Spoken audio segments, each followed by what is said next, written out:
ya mudah-mudahan obrolan kita nanti bisa ditiru teman-teman lah. Iya.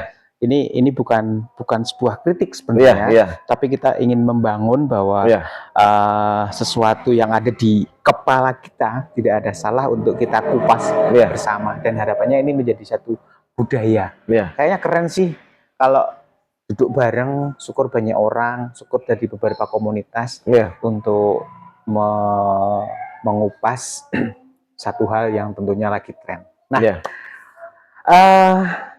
sahabat desa Kabupaten Semarang khususnya, hari baik ini tentu tidak akan sia-siakan. Kita akan berlanjut mudah-mudahan dengan belak-belakan 1 jam bersama Mas Dewan. Untuk selanjutnya Mas Nafis, kita kan lagi anget-anget nih dengan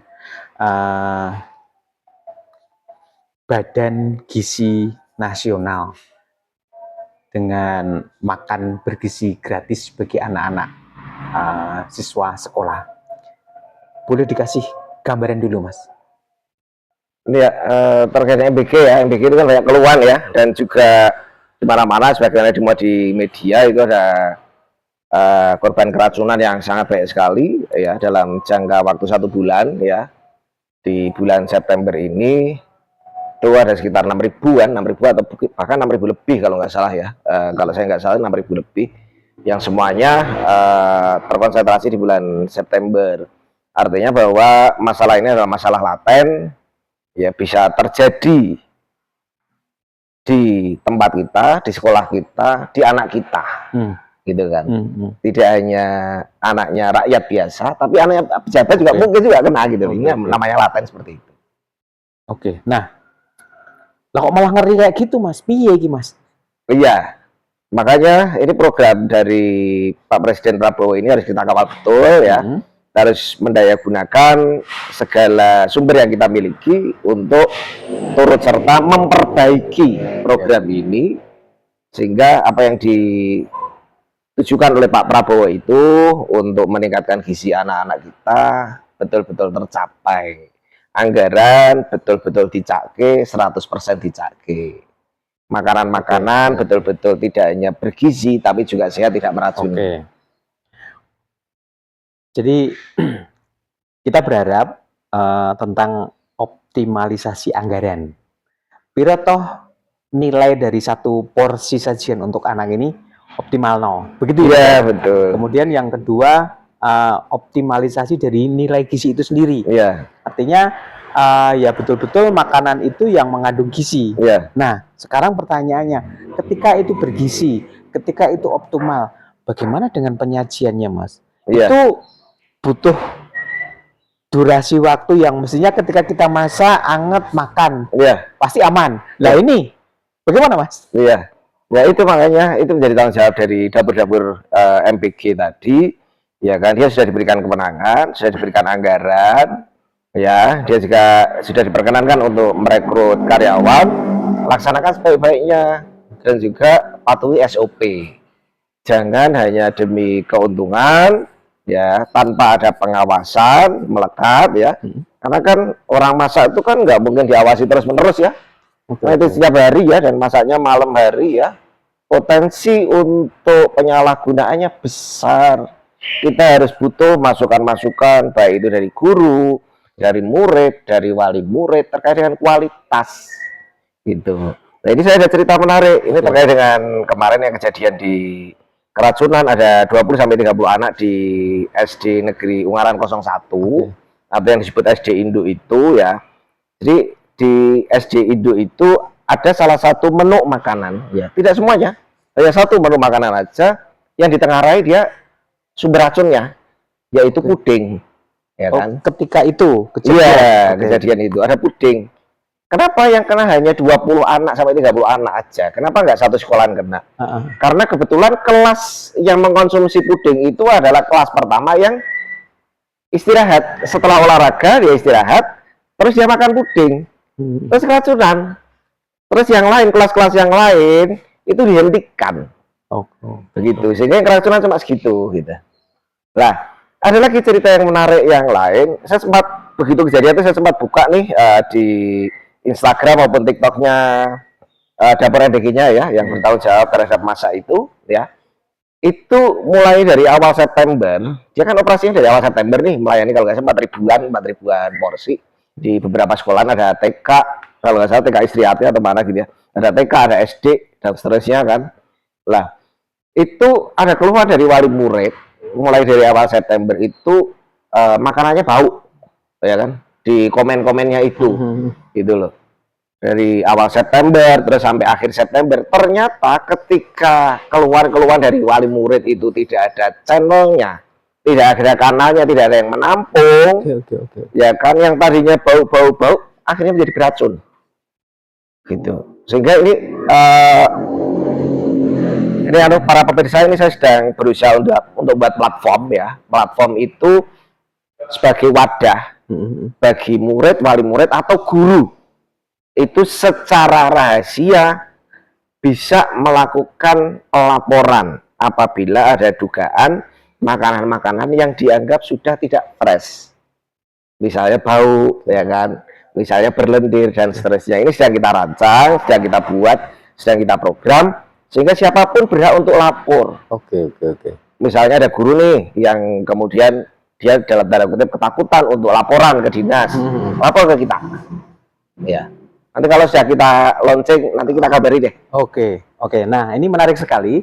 Jadi saya hanya nerusin yang disampaikan Mas Nafis ya. Jadi dari pihak sekolah pun ya kita harus transparan ya. Iya. Karena tadi sempat menyinggung takut dengan dinas, ada apa tanda petik itu. Nah, ini Mas sebagai wakil rakyat, Mas Iwan juga harus, dan ini indikasi itu kan bisa terbaca nih bahwa memang ada sesuatu, nggak usah ditutup-tutupin lah. Nah, kanal ini tentunya akan, Mas, biar bisa yang nanti kita buat ini kita safety tuh, terlindungi. Bagaimana itu, Mas, nanti platform itu? Platform itu ya, kalau nanti sudah berjalan dan laporan-laporan itu sudah masuk, itu data-data dengan dijamin kerahasiaannya akan kita tembuskan ke dinas terkait. Di sini ada dinas kesehatan dan dinas pendidikan, sehingga dinas kesehatan dan dinas pendidikan itu bisa memantau secara real time. Oke. Kalau ditemukan kemudian ada MBK yang porsinya sedikit, porsinya tidak layak dari anggaran yang ditetapkan, terus kualitasnya jauh dari fresh, ya kan, tidak bergizi, ya kan, itu bisa ditindaklanjuti oleh dinas. Karena detik ini ya, baik dinas pendidikan atau dinas kesehatan tidak memiliki akses, ya, tidak memiliki akses terhadap kualitas yang ada di bawah. Ya. Lah, memang di dinas kesehatan itu sudah membuka berapa nomor WA untuk laporan, tapi laporan itu kemudian tidak jelas. Itu laporan itu mau dikemanakan, siapa yang berhak lapor, bagaimana verifikasinya. Lah, harapan saya dengan platform ini semua bisa selesai. Orang bisa dengan mudah melaporkan dan yakin bahwa identitasnya tidak akan diungkap. Tuh. Oke. Mas Nafis, tapi boleh disampaikan ke masyarakat umum Kabupaten Semarang khususnya. Jadi terkait dengan optimalisasi tadi, saya tertarik bagaimana nilai dalam satu porsi itu. Kemudian porsi itu sendiri, kok sidik banget? Yo enggak tepat juga. Tapi kalau terlalu banyak juga nanti bisa jadi nggak habis kalau untuk anak-anak. Kemudian dari gizi itu sendiri, Mas, bisa nggak disampaikan itu, Mas? Jadi yang standar optimalisasi itu ya bagaimana, Mas? Pertama kita harus tahu berapa sih anggarannya kan. Teman-teman juga bisa cek cross check nanti kalau misalnya saya salah ya. Jadi ada satu porsi itu ada Rp15.000, yang Rp2.000 untuk keuntungan dapur, Rp3.000 untuk overhead. Overhead itu untuk biaya gas, ya, biaya karyawan, operasional, ya, bensin, ya. Terus yang Rp10.000 adalah untuk bahan mentah. Jadi Rp10.000 itu untuk belanja bahan mentah, bukan bahan jadi. Gitu, Rp10.000. Kalau misalnya kita di sini di Kabupaten Semarang itu hidup di antara sentra-sentra sayuran. Ya kan, kita juga penghasil susu. Nomor 2 se-Jawa Tengah itu kita penghasil susu. Ya kan, seharusnya baik itu mulai dari asupan karbohidrat itu seharusnya bisa murah, ya kan, asupan protein berupa susu juga seharusnya bisa murah, apalagi sayuran dan fresh, sehingga tidak menjadi alasan ada dapur MBG kok sayurannya nggak fresh. Saya ini jalan ya pakai kendaraan seperempat jam sudah sampai ke pasar induk sayuran. Seperempat jam loh. Oke nih. Jadi tadi Mas Taufik menyampaikan boleh di cross check untuk nominal tadi yang disampaikan. Artinya tadi ada 2.000 untuk keuntungan dapur, kemudian 3.000 ini operasional. Ini termasuk operasional dalam memasak berarti ya Mas? Iya, betul. Karena 10.000 ini nilai bahan mentahnya. Betul. Artinya 10.000 bahan mentahnya ini kalau ditampilkan di sajian ini ya sudah oke sebenarnya ya. Sudah cukup. Oke. Jadi nanti bapak ibu yang memiliki anak sekolah, kemudian bapak ibu guru yang memiliki siswa, nah kemudian anak juga, kalau anak-anak sekolah tidak hanya SD tapi SMP, SLTA. Ini boleh kan mereka komplain melalui platform nanti bahwa ini seperti. Jadi pihak sekolah nggak usah nggak usah nutupi deh, karena toh kejadian yang terjadi di Ungaran ini sebenarnya sebelumnya jauh-jauh hari itu memang sudah ada indikasi, dan kita itu juga ingin membangun sebenarnya, membangun biar anak betul-betul sehat, nyaman. Bayangin, ketika terjadi sesuatu, itu kacau loh, proses pembelajarannya kacau. Kalau tadinya dibekali orang tua ini nggak kacau, tiba-tiba makan jadi kacau. Anak sendiri jadi trauma, sekolah, teman-temannya, ini kepikir nggak bahwa itu sebuah kerugian kalau saya sebagai orang tua. Dan saya pernah baca kemarin bahwa nanti kejadian itu kalau terulang, boleh komplain loh. Boleh menuntut malahan, boleh menuntut. Karena kita dirugikan. Dan bisa dibayangkan lagi ketika terjadi keracunan massal. Ini kan nggak main-main. Kerugian materialnya mungkin nggak seberapa, tapi kerugian bagi anak, kemudian sekolah, teman-teman. Ini monggo menjadi pemikiran kita semua. Untuk itu, mari kita terbuka dari awal lah. Ini semua untuk kebaikan. Jadi bukan berarti kita mengkritik tapi ngawur, enggak. Betul ya, Mas Agus? Nah, monggo yang terkait dengan hal ini, bahwa kita ingin mengawal BGN itu betul-betul ingin maksimal. Seperti apa, Mas? Kita tuh ada satu budaya namanya budaya pakai ya. Karena teman kita punya dapur MBG, kita jadi nggak enak ngomong, ya kan? Karena tetangga kita ada yang kerja di dapur MBG, kita jadi nggak enak ngomong. Ya, ingat prinsipnya, buat anak jangan coba-coba. Ya, kalau hari ini anak teman kita, bisa jadi besok anak kita sendiri yang kena. Artinya apa? Artinya pengawasan itu tidak cukup dilakukan oleh pemerintah, namun juga di level sekolah sendiri juga harus turut pula mengawasi. Di level sekolah itu ada murid, ada guru, ada wali murid. Satu hal lagi, kemarin dari BGN kan ada surat edaran, ada satu guru atau beberapa guru nih yang kemudian dia ditugaskan untuk melakukan pengawasan dengan upah honor sebesar 100.000 per hari. Nah, ini hati-hati. Kalau misalnya nanti diterima, jangan-jangan kalau ada keracunan itu tanggung jawabnya bukan di dapur BGN tapi di guru. Ini coba dilihat lagi, kontraknya dibuka lagi, dibaca, dipelajari, ya. Jangan sampai pemindah tanggung jawab. Seharusnya yang tanggung jawab dapur BGN menjadi tanggung jawab guru, karena guru kita tuh kasihan betul. Tanggung jawabnya sudah banyak. Tanggung jawab harus mengajar, tanggung jawab memberi contoh moral, tanggung jawab juga, terus kemudian harus ngurusi BGN. Ini juga perlu kita pikirkan bersama. Jadi kita coba orang-orang awam lah, kita mau sedikit-sedikit.